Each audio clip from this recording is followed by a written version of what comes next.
आयसु कहा कहे किन मोही, सुनी रिसाई बोले मुनि कोई।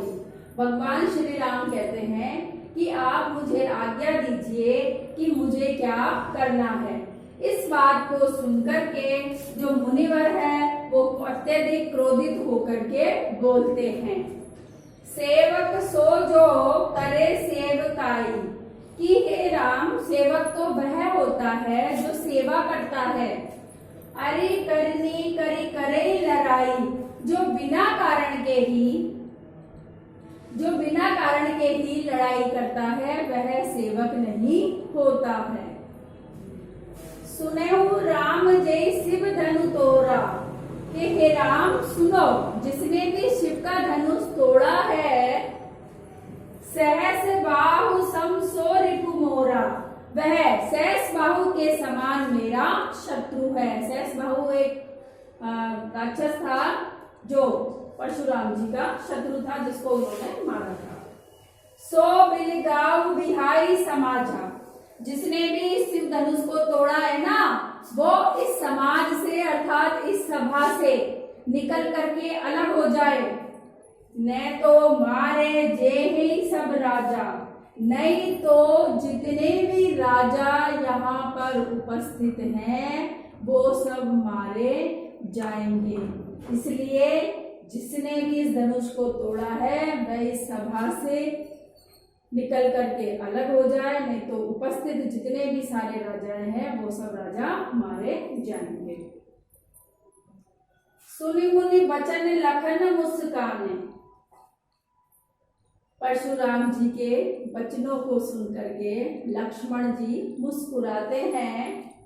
बोले पर सुधर ही अब माने, और अपने फरसे के और परशुराम जी के सामने खड़े होकर के कुछ अभिमान पूर्वक वचन बोलते हैं। बहु धनुही तोरी लड़काई, अरे हमने तो बचपन में बहुत सारी धनुषियाएं तोड़ी हैं। कबहु न असि रिसकिनी गोसाही, लेकिन हे मुनिवर आप कभी भी इतने क्रोधित नहीं हुए। अहि धनु पर ममता के ही हेतु, इस धनुष पर आपकी इतनी ममता होने का क्या कारण है। सुनी रिसाई कहे भृगुकुल केतु, इन सब बातों को सुनकर के जो भृगुकुल के ऋषि हैं परशुराम जी वह बोलते हैं। वो दोहा मैं अभी आपको लिख के दिखाऊंगी, फिर उसका अर्थ करेंगे। लेकिन मैं ये बता दूं आपको इसकी व्याख्या करनी है। पहले संदर्भ प्रसंग लिखना, फिर व्याख्या, फिर विशेष। विशेष में मैंने आपको बताया यहाँ सम आने के कारण ये उपमा अलंकार है, तो आप लिखते हो ना इसमें अनुप्रास अलंकार है, तो इस वाले पद में आप लिखोगे उपमा अलंकार है। अब इसके नीचे वाला जो दोहा दे रखा है वो हम पढ़ लेते हैं। मैं थोड़ा सा यहाँ से मिटा देती हूँ, यहाँ से थोड़ा सा मिटा दिया। देखो आप लोगों के पास किताब तो होगी, मैं डॉट डॉट कर देती हूँ। रे रप पूरा लिख देती हूँ, चलो। रे नृप बालक काल बस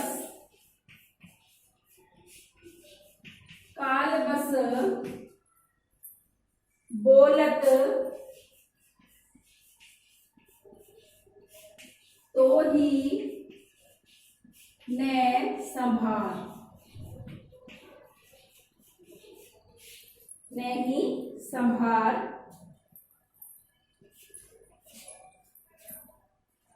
और है धनु ही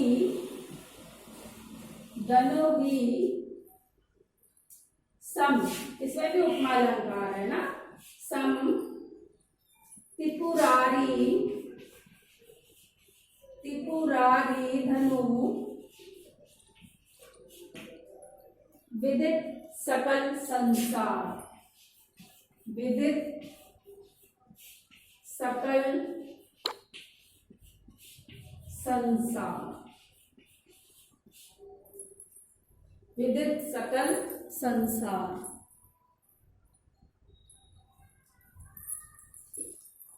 परशुराम जी कहते हैं कि हे बालक, तू क्या बोल रहा है, यानी काल के वश में होकर के बोल रहा है।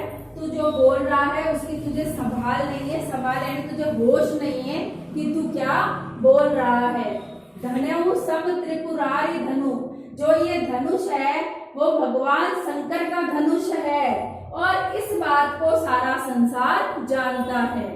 वो लक्ष्मण जी को क्रोधित होकर के ये बोलते हैं कि हे नृप बालक, हे राजा के बालक, हे राजकुमार, तू काल के वश में होकर के ऐसा बोल रहा है, क्योंकि जो तू बोल रहा है उसका तुझे होश नहीं है कि तू क्या बोल रहा है। ये भगवान शंकर का धनुष है, कोई साधारण धनुष नहीं है।